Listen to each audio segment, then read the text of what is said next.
2023 yıl 20 noyabr. Kettimizce saat 8.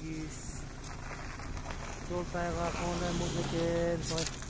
100 kilometre, 24 kilometrede etme karşısında baskışta жүрүп атат.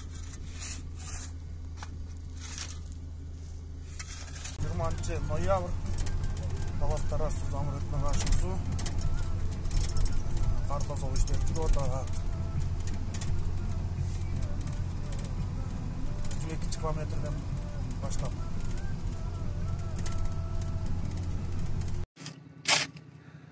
Талас Сусамыр жолunda Пасука жүрүп атат.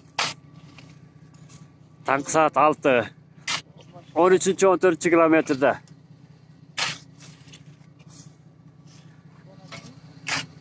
Жол ачык. Каттан бар.